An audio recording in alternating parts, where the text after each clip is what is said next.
Quelle analyse faites-vous par rapport à ces mouvements de manifestation que l'opposition déclenche le plus souvent? Bon, il est normal que dans un système démocratique comme nous le voulons, les expressions des uns et des autres, même si ces expressions sont contradictoires, doivent avoir l'arène de s'exprimer et sans volonté, affichée ou non, de restreindre la possibilité que les gens ont de s'exprimer. Nous avons dit que pour avoir la quiétude et la paix, nous avons besoin d'équité et de justice sociale. C'est sur toute la ligne. C'est sur toute la ligne. Récemment, plusieurs commissaires de la CENI et membres du Conseil national de la transition ont démissionné, aussi des membres du gouvernement. Qu'est-ce que le PDG pense de cette situation? Le PDG a signé des accords avec le RPG dans l'entre-deux tours. Pour la petite histoire, si vous avez le temps, lors du 14e congrès, le PDG a élaboré un protocole d'accord standard qu'il a conçu et qu'il a proposé aux différentes formations politiques, ou en tout cas à un certain nombre de formations politiques. Je me souviens que nous avions dénombré une cinquantaine auxquelles nous avons fait le même courrier. L'esprit d'ouverture, de s'allier à nous, sous une forme ou une autre. Il y a certains partis qui ont répondu. Il y a beaucoup.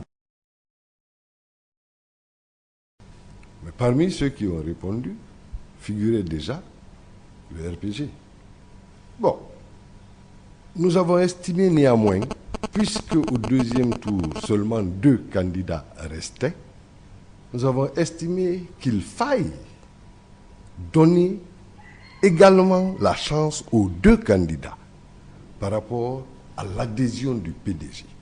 Donc nous avons écrit au président des 2 formations politiques avec encore une proposition d'accord.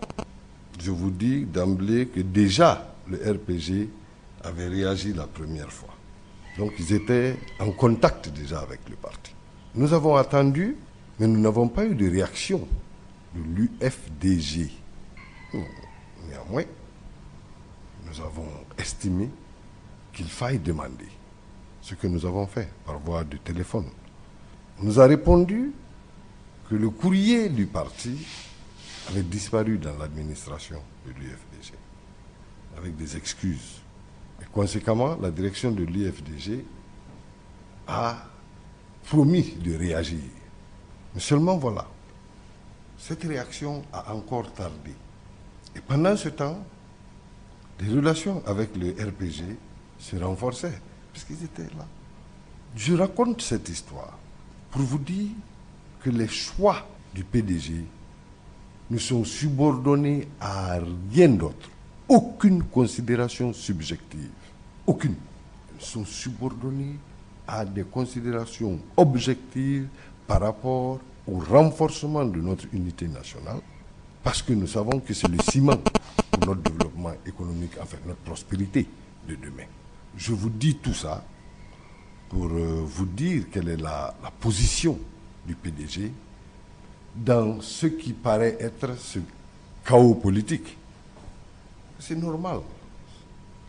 C'est normal que les forces politiques se reconfigurent. Nous sortons d'un chaos formidable.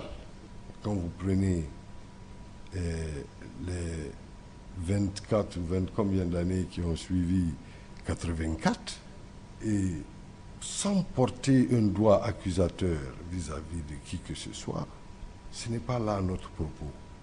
Notre propos est de constater ce qui s'est passé dans la nation, de façon objective. Ce n'est pas accuser quelqu'un, tu as mal fait. Non, personne ne fait mal tant qu'on tire profit de l'expérience. Personne ne fait mal tant que la société à terme, tant que la personne elle-même à terme ne tire profit de ce qu'elle a fait. Que ça soit mal ou bien, on peut toujours avoir quelque chose. C'est une expérience. C'est l'expérience de notre nation. Donc on prend tout en compte.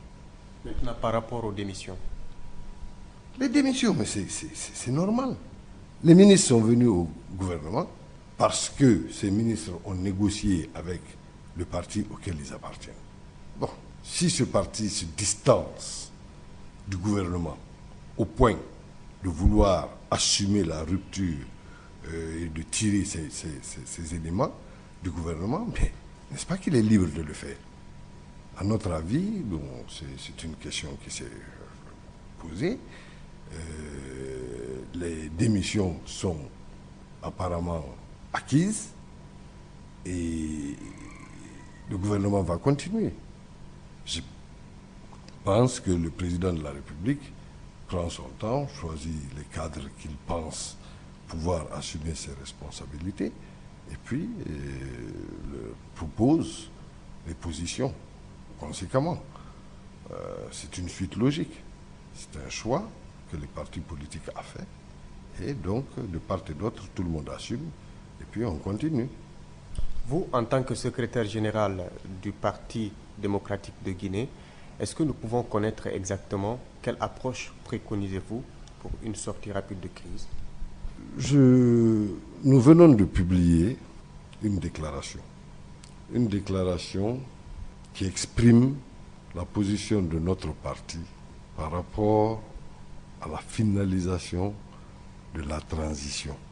Notre position, qui se veut une position républicaine, basée sur la loi, nationaliste ou nationale, parce que, assumant les responsabilités constitutionnelles que la nation s'est dotée, en protégeant la nation, parce que les conflits qui continuent et qui sont alimentés quelque part ne servent plus à rien quand c'est la loi et quand c'est la Cour suprême qui est le dernier bastion de l'interprétation de cette loi pour nous, prend une décision et tranche. Là, c'est par voie constitutionnelle, la décision est prise et elle tranche. Et tout le monde est tenu d'obéir à cette décision parce que tout le monde est tenu d'obéir à la Constitution. Voilà la proposition que le PDG fait. Au lieu, pour le PDG franchement, au lieu de transformer la loi, hein, c'est-à-dire, je vous ai dit d'abord que la loi, la Constitution, elle nous est venue par consensus, hein, c'est-à-dire à l'époque, quand on sortait de ce gigantesque chaos que la nation a connu,